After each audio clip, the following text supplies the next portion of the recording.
पंडित जी, शादी की सारी सामग्री आ गई है, कोई कमी तो नहीं रह गई ना? सर्वोत्तम, उत्तम व्यवस्था। तो पंडित जी, शादी की विधि शुरू करने में और कितना टाइम है? हो गया है मुहूर्त, वर वधू को बुलाइए। 5 वर वधुओं को लेकर के यहाँ पर पहुंच जाएं।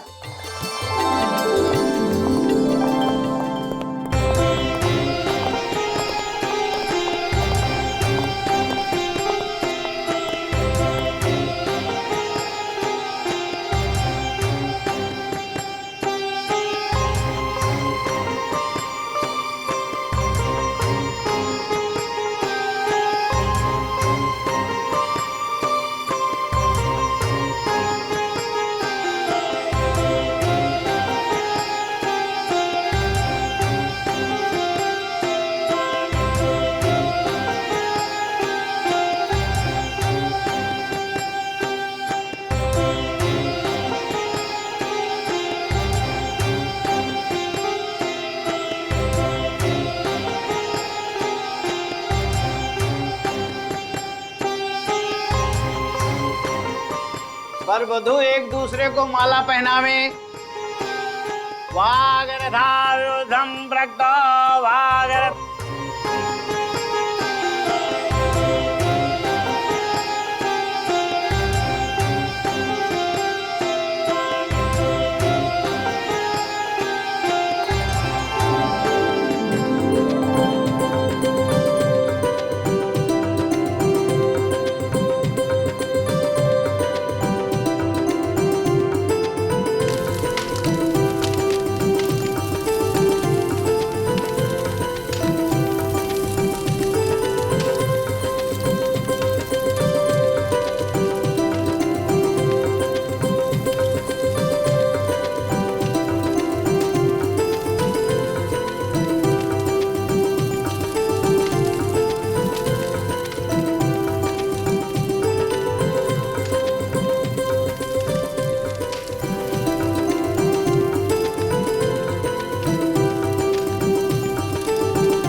दीक्षा क्या हुआ बेटा?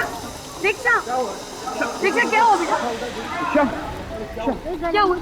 दीक्षा, दीक्षा, क्या हुआ दीक्षा? बेटा, दीक्षा क्या हुआ बेटा? दीक्षा, दीक्षा क्या हुआ बेटा? बेटा कुछ बोलो। बोलो बेटा।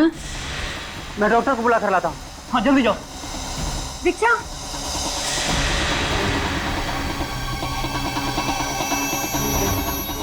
गले में, गले में, गले में, गले में क्या? बेटा, बेटा बोलो ना। दीक्षा कुछ बोलो ना बेटा। डॉक्टर बस 5 पे आ रहा है। दीक्षा, दीक्षा कुछ बोलो बेटा। अरे अरे कोई पानी ला जल्दी से।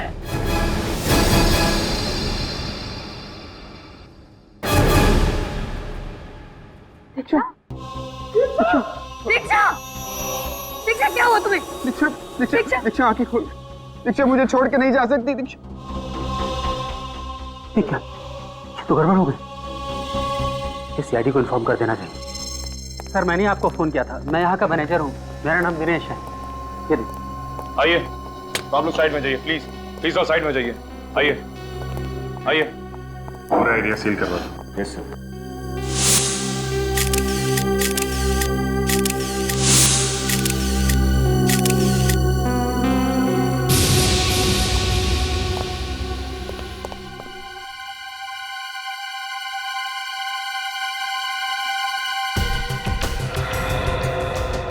चेहरा तो बिल्कुल सूज गया है। लाल हो गया सर, ऐसा लग रहा है किसी जहरीली चीज ने काटा हो इसे।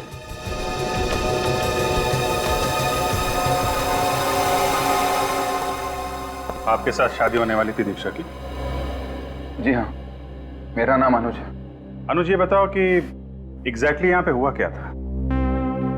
सर पहले पंडित जी ने हम सबको मंडप में बुलाया, फिर विधि के अनुसार मैंने और दीक्षा ने एक दूसरे को माला पहनाई, और फिर हम फेरे पूरे ही करने वाले थे कि उससे पहले ही दीक्षा अचानक चिल्लाई और मंडप में गिर गई।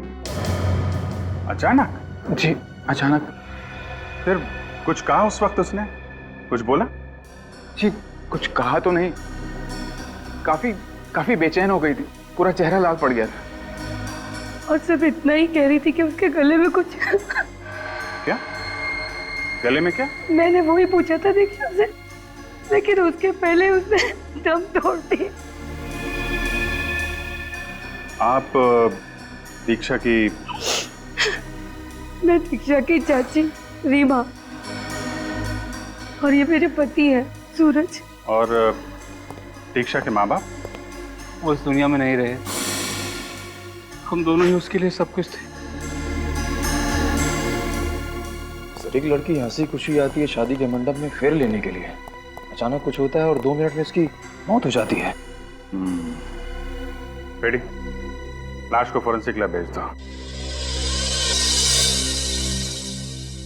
देखिए, हम समझते हैं कि आप लोगों पे क्या बीत रही है, पर तहकीकात करनी तो जरूरी है। कोई बात नहीं ऑफिसर। कि आप लोग दीक्षा के बारे में जितनी ज्यादा जानकारी देंगे, हमें इस केस में उतनी मदद मिलेगी। दीक्षा एक बहुत ही हंसमुख लड़की थी, हर लड़की की तरह वो भी बहुत खुश थी कि उसकी शादी होने वाली है। बस शादी के वक्त अपने माँ बाप को याद करके थोड़ा भावुक हो गई थी वो। आपने कहा कि फेरे लेते वक्त दीक्षा को कुछ हुआ, वो अचानक चिल्लाई और मंडप में गिर गई। जी, और अपना गला पकड़ रही थी, मानो उससे बहुत दर्द हो रहा हो। अच्छा, दीक्षा को कोई बीमारी थी क्या? I mean blood pressure, diabetes वगैरह? नहीं ऑफिसर, उसे ऐसी कोई बीमारी नहीं थी। ऐसा हुआ क्या होगा इस दीक्षा के साथ? इस शादी के मंडप में उसे दम तोड़ना पड़ा।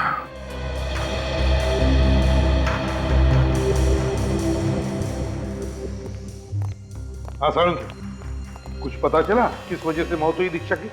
बॉस, दीक्षा की मौत ना तो किसी किस्म के जहर से हुई है, ना ही किसी हथियार से हुई। तो फिर? बॉस, इस लड़की की मौत एलर्जी से हुई, प्रत्युर्जन, सीवियर एलर्जी। एलर्जी से? हाँ बॉस, इस लड़की का पूरा शरीर लाल हो गया। ये देखिए, इसके हाथों पर, इसके चेहरे पर ये रैशेज हो गए। और ऐसा तभी होता है जब शरीर किसी ऐसी चीज के संपर्क में आता है जो उसके शरीर को बर्दाश्त नहीं होता, और उसी की वजह से इतना जबरदस्त रिएक्शन होता है। मगर एलर्जी किस चीज की हुई है इसे? ये तो अभी पता नहीं लगा है, लेकिन इंसान को तो किसी भी चीज से एलर्जी हो सकती है। किसी किसी को धूल से, परफ्यूम से, यहाँ तक कि खाने पीने की चीजों से भी एलर्जी होती है। मूंगफली, दही, किसी भी चीज से एलर्जी हो सकती है। तो इसका मतलब शादी में इसने कुछ ऐसा खाया या सूंघा है जिसकी वजह से इतना घातक रिएक्शन हुआ है इसे? हाँ बिल्कुल, उसी की वजह से इसका विंड पाइप, सांस लेने की नली इतनी बुरी तरह से सूज गई कि ये बेचारी सांस भी नहीं ले पाई। वहीं की वहीं इसकी मौत हो गई। तो फिर क्या क्या खाया इसने सारंग के, जिसकी वजह से इसे अपनी जान से हाथ धोना पड़ा? बॉस, अभी तक इसकी ऑटोप्सी नहीं की है। ऑटोप्सी करने के बाद पता लगेगा कि इसे किसी खाने की चीज से एलर्जी हुई है या नहीं। सर, दीक्षा की आंटी बता रही थी कि मंडप में आने के बाद अचानक इसे कुछ हुआ। ये इसने अपना गला पकड़ लिया, कुछ बोलने की कोशिश कर रही थी, मगर अचानक गिर गई और फिर इसकी मौत हो गई। मगर अभिजीत, एक बात समझ में नहीं आ रही है। अगर दीक्षा को किसी बात की, किसी चीज की एलर्जी थी, तो ये बात उसके अंकल आंटी को तो पता होनी ही चाहिए थी, है ना? आप लोग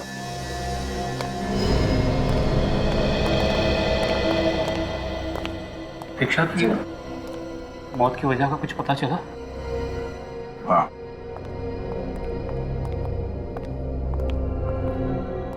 क्या पता चला? क्या हुआ था मेरी बच्ची को? एलर्जी। एलर्जी? कैसी एलर्जी? क्या दीक्षा को किसी चीज से एलर्जी थी? किसी चीज से उसे उत्तेजना होती हो, जिससे जलन या परेशानी होती थी उसे? देखिए, मंडप में भी दीक्षा किसी ऐसी ही चीज के संपर्क में आई थी जिसकी वजह से उसे एलर्जी हुई और वो एलर्जी बर्दाश्त नहीं कर पाई। पर ऐसी कौन सी चीज हो सकती सर? यही पता करने के लिए तो हम लोग यहाँ आए हैं। आप लोग साथ में रहते थे तो आपको तो पता ही होगा कि उसे किन किन चीज़ों से एलर्जी थी। जैसे कुमकुम, धुआं या फिर फूल वगैरह। धूप और अगरबत्ती तो वो रोज करती थी, और पूजा के बाद पहले अपने माथे पर और फिर हम दोनों के माथे पर कुमकुम का तिलक लगाती थी। कोई और वस्तु जो उस दिन शादी के मंडप में मौजूद हो जिसकी वजह से उसे एलर्जी हुई हो? मुझे नहीं लगता सर कि इन्हें कुछ पता होगा, क्योंकि अगर इन्हें कुछ पता होता तो वो वस्तु वहाँ रहने क्यों देते सर? और क्या, उसने हमें कुछ बताया ही नहीं। उसने एक बार इशारा भी कर दिया होता तो हम उस चीज को वहां से तुरंत हटवा देते। तो सर फिर पता कैसे चलेगा कि दीक्षा को किस चीज से एलर्जी हुई थी? एक किस्सा हुआ था उसके साथ। कैसा किस्सा? कहाँ? कुछ दिनों पहले हम जब होटल में खाना खाने गए थे तो अचानक वो बेचैन हो गई थी। हाँ सर, उसकी आंखें भी लाल हो गई थी और गला भी सूखने लगा था। तो आप लोगों ने इससे पूछा नहीं कि क्या हुआ था उसे? पूछा था हमने, तो उसने कहा कि किसी खाने की खुशबू की वजह से परेशानी हुई है। ये किस खाने की वजह से हुआ था? सर ये तो हमने नहीं पूछा। उसने कहा कि वो अब ठीक है, तो हमने इस बात पर ज़्यादा जोर नहीं दिया। सर, हो सकता है दीक्षा को किसी सब्जी या फल की एलर्जी हो। हाँ सर, और उसने गलती से वो खा लिया और उसकी मौत हो गई। अगर ऐसा कुछ खाया होगा तो दीक्षा के पेट में जरूर उस चीज के अंश मिलेंगे। नहीं दया, दीक्षा के पेट में खाने की कोई भी चीज नहीं मिली। उसने कई घंटों से कुछ भी नहीं खाया। मुझे लगता है दया, शादी के हॉल में जो बाकी की चीजें थी जैसे पूजा का सामान वगैरह, उनमें से ही किसी चीज की वजह से दीक्षा को एलर्जी हुई। हाँ, ओके बाय। ये अनुज, दीक्षा के मंडप के नीचे की हर एक चीज का सैंपल ले लो। ये फल फूल, विधि की सामग्री, कुछ भी छूटना नहीं चाहिए। सर, अगर दीक्षा को हवन कुंड से निकलने वाले धुएं से एलर्जी थी तो उसका तो सैंपल मिलेगा ही नहीं। निखिल, ये हवन कुंड के अंदर बची हुई लकड़ियां हैं ना, उनका भी सैंपल ले लेना। सर क्या हुआ था, कुछ पता चला दीक्षा? मैं साहब, तहकीकात जारी है। आप ये बताइए, आप इस फंक्शन के दौरान पूरे टाइम यहीं पे थे? जी सर। तो मुझे हर चीज की डिटेल्स चाहिए। ये दूल्हा दुल्हन यहाँ पे कब आए थे, क्या विधि हुई और कितने कपल्स की शादी थी? सर 5 कपल्स की एक साथ शादी होने वाली थी। दोपहर में करीब 1 बजे वर वधू अपने अपने संबंधियों के साथ आ गए थे, लंच किया, उसके बाद अपने अपने कमरों में तैयार होने चले गए।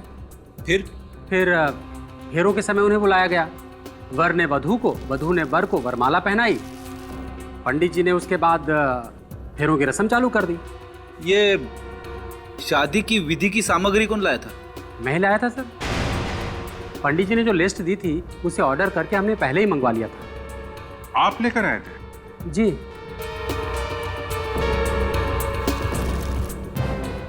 मिस्टर दिनेश, मैं आपको एक बात बताता हूँ। दीक्षा ने इस मंडप के नीचे किसी चीज को हाथ लगाया जो उसके लिए घातक साबित हुआ। फिलहाल तो हम यहाँ के सारे सैंपल्स लिए जा रहे हैं, लेकिन जरूरत पड़ी तो आपको भी ब्यूरो में आना पड़ेगा।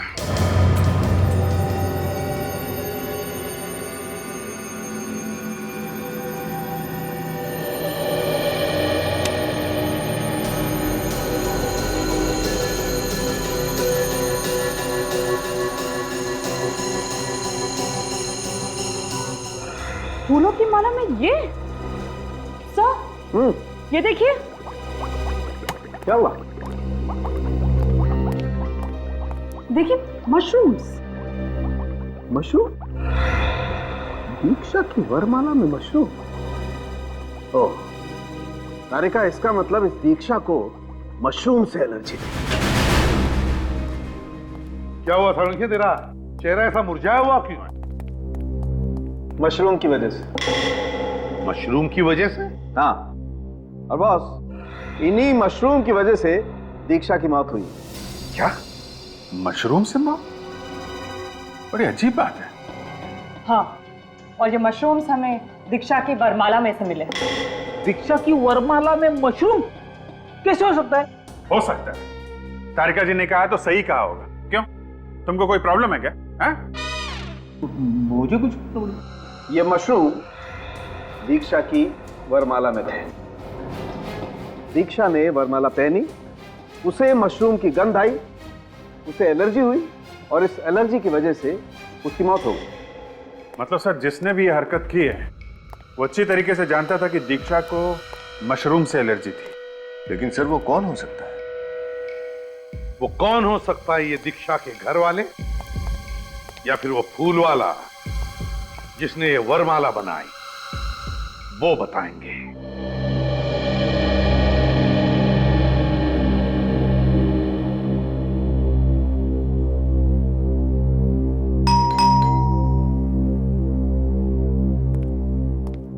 मैं देखता हूँ।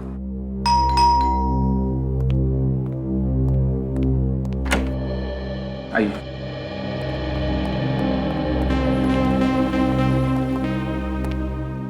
इंस्पेक्टर, दीक्षा को किस चीज से एलर्जी थी, कुछ पता चला? दीक्षा को मशरूम की एलर्जी थी। मशरूम की एलर्जी? आप लोग जानते थे इसके बारे में? जी हाँ। अब मतलब दीक्षा को मशरूम पसंद नहीं थे, ये बात तो हमें पता थी, लेकिन इस बात का ये नतीजा आएगा ये तो हमें अंदाजा ही नहीं था। लेकिन वहां मंडप में मशरूम आए कहां से? मशरूम दीक्षा के फूलों वाले हार में थे। क्या? जी हाँ, वो मशरूम किसी ने जानबूझकर उस फूलों वाले हार में लगाए थे, जिससे दीक्षा की विंड पाइप यानी कि सांस लेने की नली में कुछ इरिटेशन हुई।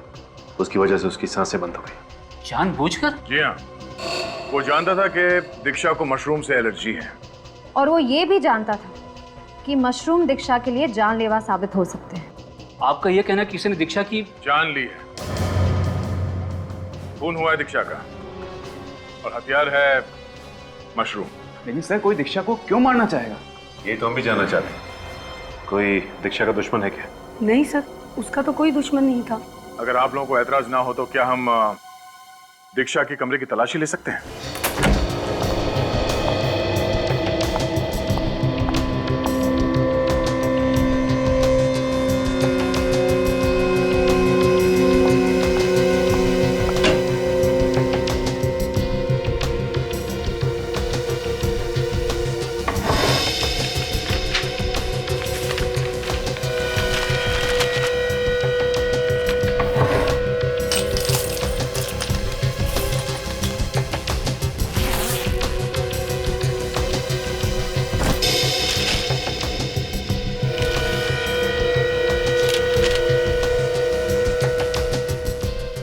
दीक्षा के साथ ये आदमी कौन है?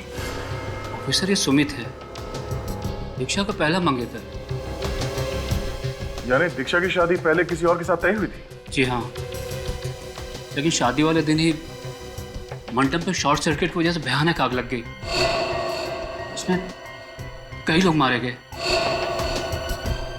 मरने वालों में सुमित भी था? जी हाँ।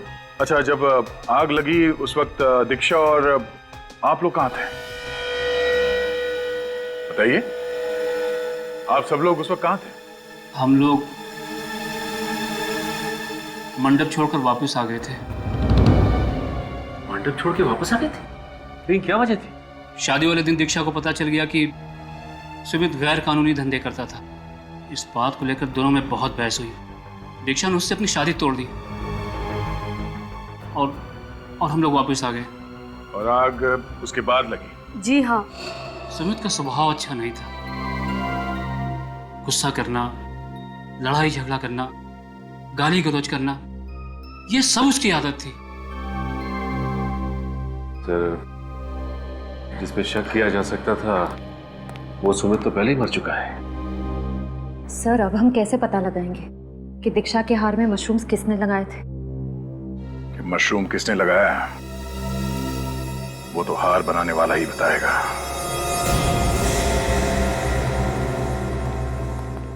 हाँ हाँ, सारी मालाओं में गुलाब के फूल रहेंगे, टेंशन मत लीजिए आप।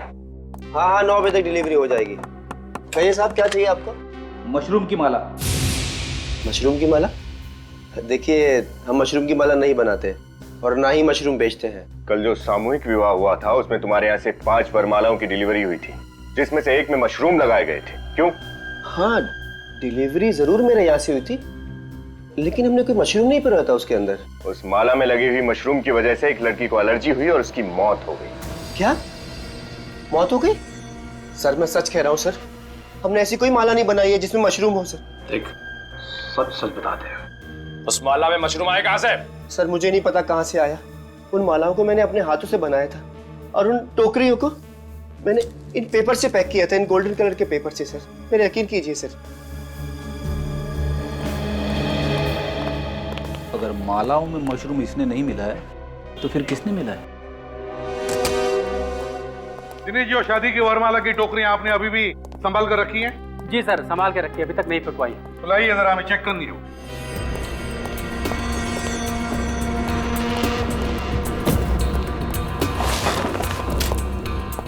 कुछ देख रहे हो तुम दोनों?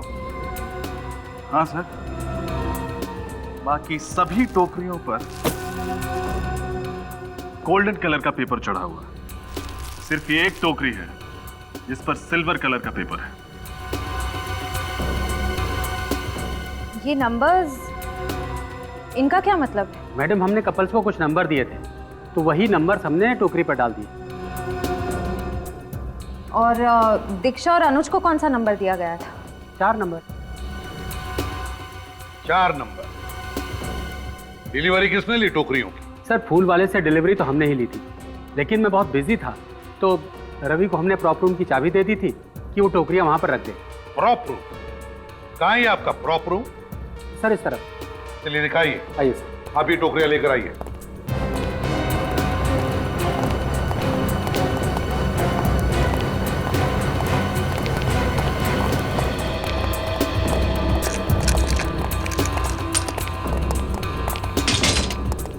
आइए।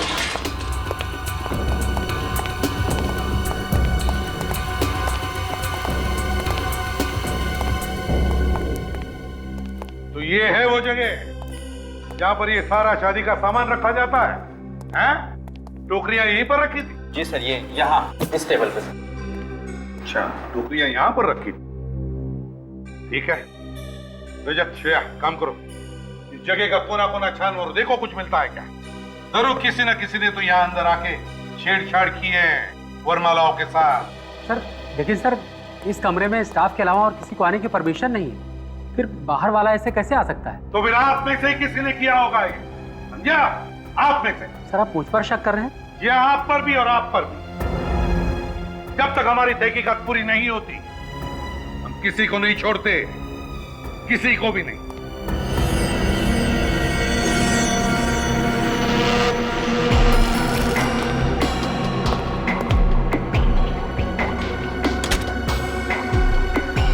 सर, हाँ, आपका अंदाजा बिल्कुल सही निकला। मशरूम्स। शायद जल्दबाजी में ये मशरूम यहीं छू गए। हाँ, तो इसका मतलब है ये मशरूम दीक्षा की वरमाला में यहीं पर लगाए गए। बताइए दिनेश जी, क्या कहना है आपको? लेकिन सर, ये कैसे मुमकिन है? ऐसे मुमकिन है, चाबी से इस कमरे का ताला खुलता है ना? और आपने क्या कहा था कि जब ये टोकरियां वरमाला की डिलीवरी के लिए आई थी तब आपने चाबी रवि को दी थी या नहीं? जी सर। तो हो सकता है इस खून में रवि का हाथ हो। बताओ रवि, बताओ, इतनी सारी टोकरियों में से सिर्फ दीक्षा की वरमाला में मशरूम लगे कैसे? मैंने कुछ नहीं किया है सर। लेकिन इस कमरे में तो सिर्फ तुम ही आए थे ना? मेरा विश्वास कीजिए सर, मैं तो यहाँ ये टोकरियां रख के वापस लौट गया था। तो फिर ये हुआ कैसे? कैसे हुआ ये? एक मिनट सर, लेकिन जब ये टोकरियां रख के मैं बाहर ताला लगा रहा था तो मैंने कुछ आवाजें सुनी। 2, 4, 5, इन्हें तो यहाँ रख दिया, बाकी का हाँ, मिठाई वाला।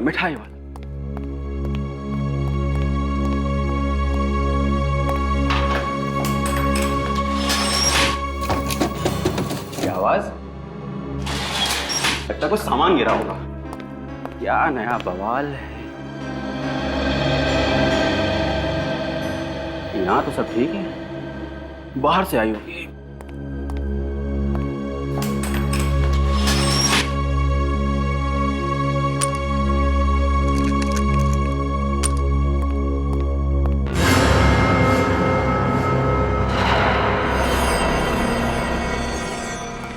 रवि, तुम्हारे कहने के मुताबिक वो जो भी कोई अंदर था वो तुम्हारे जाने का इंतजार कर रहा था। जैसे ही तुमने कमरे को ताला लगा और निकल गए, उसने वरमाला के साथ छेड़छाड़ की।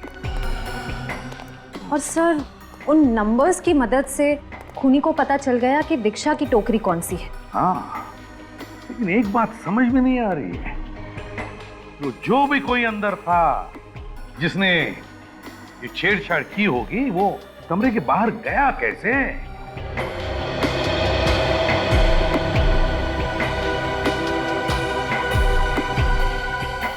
वो क्या है?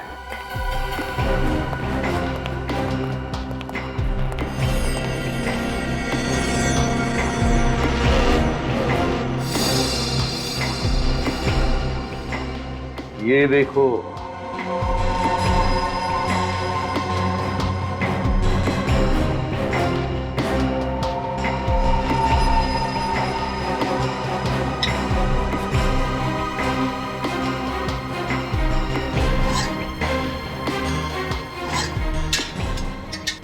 जो भी कोई है यहीं से भागा, यहीं से।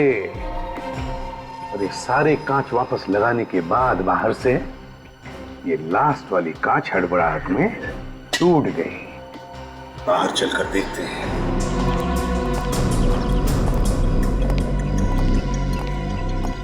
यहां से भागा है वो, यहां से। सर, हा? उस गमले में कुछ है।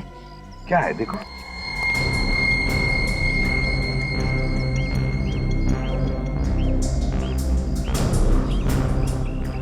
सर,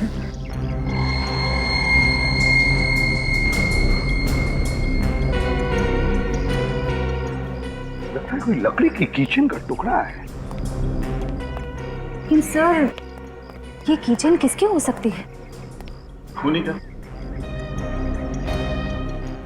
हाँ, हो सकती है उसकी किचन। शायद ऐसा हुआ होगा,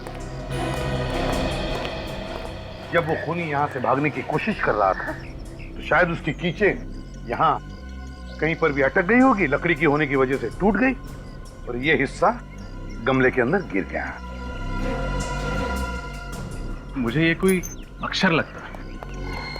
हाँ रजत, है तो अक्षर ही, जरूर कोई अक्षर ही है, मगर कौन सा अक्षर है पता चल जाएगा ना, तो समझ लो कि खूनी का भी पता चल गया। ये मुझे ओ भी नहीं लगता, ओ भी नहीं लगता, क्योंकि देखो, अगर ये ओ होता तो इसके दोनों छेड़े टूट जाते, मगर यहां तो सिर्फ ये एक ही छेड़ा टूटा हुआ है। ये क्यू भी नहीं हो सकता सर, क्योंकि क्यू भी ओ की तरह गोल होता है। हाँ, और फिर ये अच्छी तरह से गोल भी नहीं है। एक ही हो सकता है अभिजीत।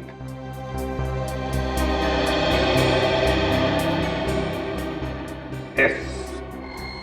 Yes sir. हाँ? ये एस ही होगा सर। अभिजीत, अगर ये एस अक्षर है तो हो सकता है खूनी का नाम इस एस अक्षर से शुरू होता है। सर, इससे तो दीक्षा के अंकल का भी नाम है। सूरज। सूरज? सूरज? वैसे सर, एस अक्षर से एक और आदमी है जो इस केस से जुड़ा हुआ है। कौन? सुमित। हाँ, सुमित। लेकिन सर, सुमित तो मर चुका है। लेकिन विनीत, हम ये कैसे मान लें कि सुमित मर चुका है? हाँ? दीक्षा की पहली शादी के फंक्शन में जो आग लगी थी, उसमें सुमित जल के मर गया था सर, कोई भी नहीं बचा था। मगर फ्रेडी, दीक्षा के घर वालों ने हमें क्या बताया था मालूम है ना, कि जितने भी लोग उस आग में मरे थे उन सब की लाशें नहीं मिली, सिर्फ थोड़ी लाशें मिली, और वो भी पहचान में भी नहीं आ रही थी कि किसकी है। ये सुमित अभी भी जिंदा है, मरा नहीं है, ये जिंदा है। सर इस सुमित को पकड़ना होगा। इसकी एक फोटो है हमारे पास, उसका चेहरा साफ नहीं दिख रहा उसमें। तो फिर अभिजीत, पता लगाओ ये सुमित रहता कहाँ था, करता क्या था। उसके ऑफिस में जाओ, उसके दोस्तों से मिलो, कहीं ना कहीं तो उसने अपना चेहरा छोड़ा ही होगा।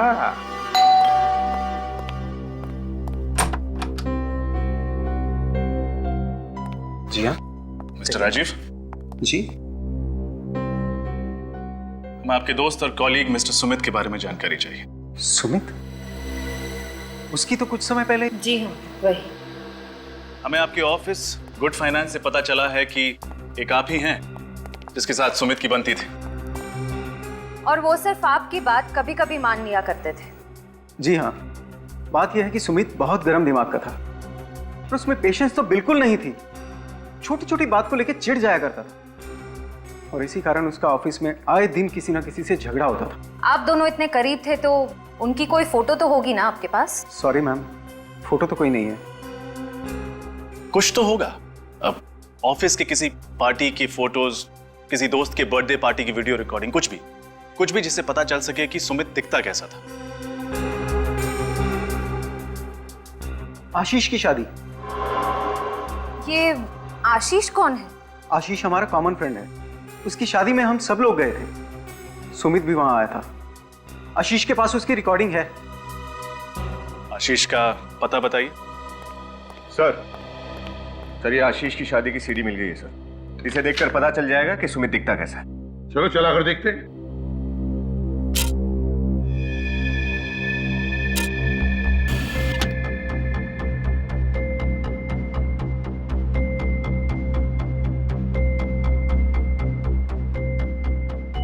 सर ये है सुमित, ये चश्मे वाला।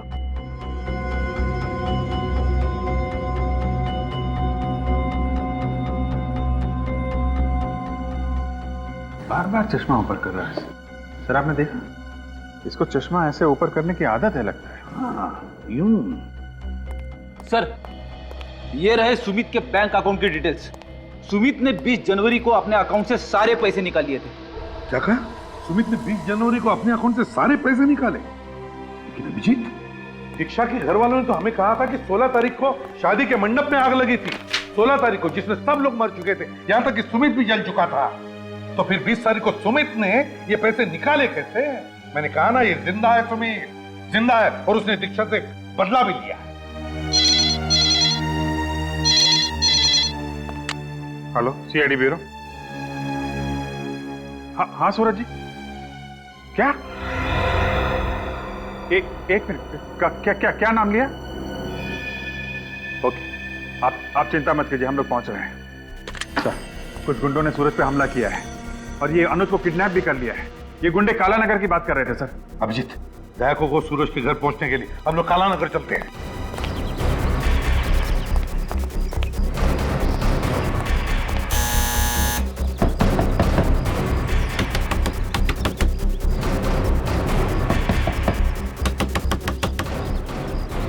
सर ये तो दरवाजा ही नहीं खोल रहा। हमारे पास इतना टाइम नहीं है, जरा हटना।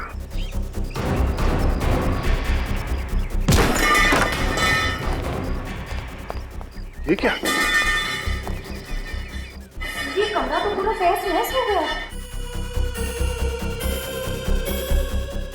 यहाँ जरूर कुछ हुआ है।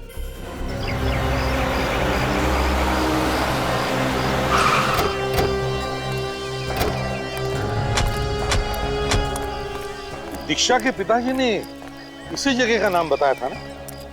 यस सर, उन्होंने किडनैपर्स की बातें सुनी। किडनैपर्स अनुज को काला नगर ले जाने की बातें कर रहे थे। काला नगर? किडनैपर्स ने जरूर अनुज को यहाँ जंगल में ही छुपा के रखा होगा।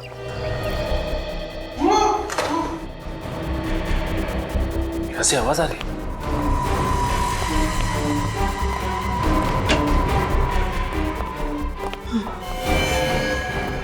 सूरज जी, बोल लो। श्रेया, जल्दी से एम्बुलेंस को फोन करो। सर, ये किसने की? हाँ? किसने मारी गोलियां? इन्हें तो कई गोलियां लगी। कैसे हो? कौन थे बोलो? सर और आपकी बीवी कहाँ है? सर। हाँ, बोलिए। ढका हुआ चेहरा ढका हुआ था। अनुज को कैसे ढूंढेंगे? लेकिन जरा अनुज को फोन लगा के देखो।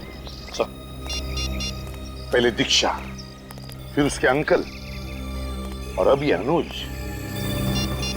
कहीं अनुज उसका अगला शिकार तो नहीं हो जाए? सर। हाँ, और उसका फोन नॉट रीचेबल आ रहा है। क्या? अनुज का फोन नॉट रीचेबल आ रहा है? हाँ सर। तुम्हारे फोन में नेटवर्क तो है? कैसे हो सकता है? अगर अनुज को जंगल में छुपा के रखा है तो उसका फोन तो ऑन होना चाहिए था। हाँ? क्या दिखाना चाह रहे हो? क्या है वहां पे?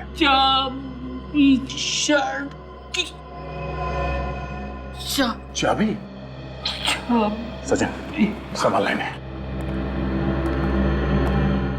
चाबी?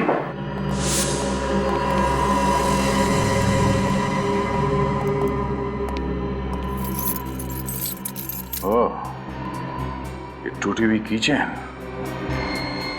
उस प्रॉब्लम के बाद जो हमें टूटा हुआ अल्फाबेट मिला था, शायद वो किसी कीचेन का हिस्सा है। इस टूटे हुए अल्फाबेट एस का, और एस का मतलब सुमित? हाँ, सुमित। और इस सुमित ने अनुज को किडनैप किया है। और सूरज जी अनुज को बचाने की कोशिश कर रहे थे और सुमित ने इन पर गोली चला दी। सुमित, ये सुमित जहां कहीं भी है, उसे खोद के निकालना पड़ेगा। चीखने की आवाज। हाँ, उधर से।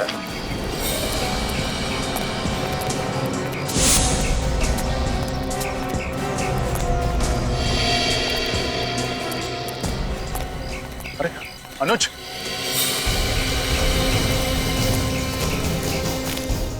अनुज मुझे बचा लो प्लीज। छोड़ो इसे।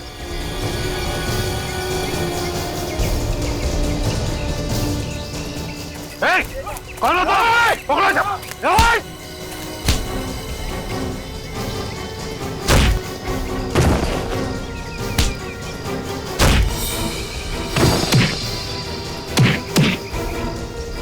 कुछ नहीं होगा अनुज।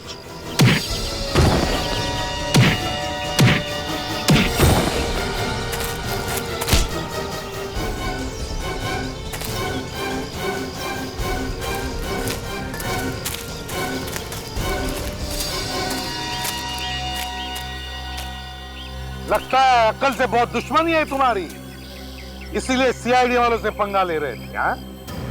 कौन हो तुम? क्यों अगवा किया अनुज को? साहब, हमें काम करने के पैसे मिले थे और कुछ नहीं पता। किसने कहा था करने के लिए? ये किसने दिए थे पैसे? बोल। साहब, चेहरा नहीं देखा, एक ही बार मिले थे। एक बार मिले हैं ना, तो फिर चेहरा कैसे नहीं देखा? बहुत अंधेरा था साहब, और अंधेरे में उसका चेहरा ठीक से दिखाई नहीं दिया साहब। क्यों नहीं दिख रहा था अंधेरे में? साहब, बड़ा सा काला चश्मा पहन रखा था, इसलिए साफ नहीं दिखाई दिया। अब तो सब दिखा देंगे हम तुम्हें। निखिल, ले जाओ इन दोनों को।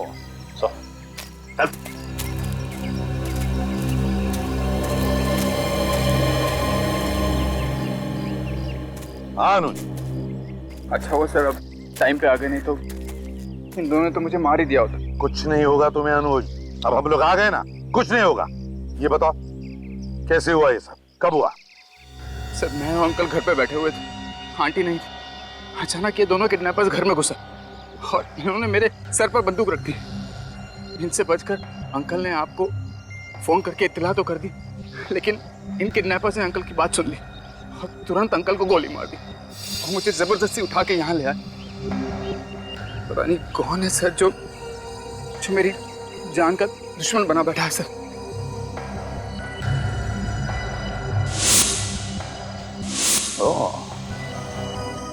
वो जो भी कोई है अनुज, यहीं पर है आसपास, सब सुन रहा है, सब देख रहा है, वो जानता है।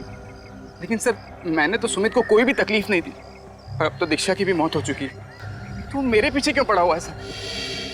अब क्या होगा सर? कहीं उसने मुझ पर वापस हमला कर दिया सर तो? अब तुम पर कोई हमला नहीं करेगा अनुज, हमला तो हम करेंगे। वैसे तुम चश्मा तो नहीं पहनते हो, है ना? तो फिर ये चश्मा कहाँ है? चश्मा तुम्हारा? अनुज!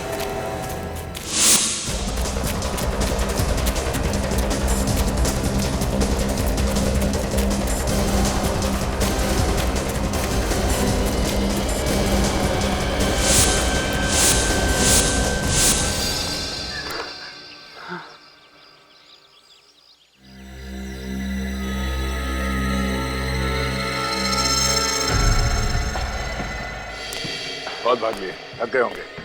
पानी वानी पियोगे मिस्टर अनुज या सुमित कहूं? मेरे रास्ते से हटा मुंडा। धमकी देने से पहले इतना तो सोच ले कि तेरे पास हथियार है भी या नहीं।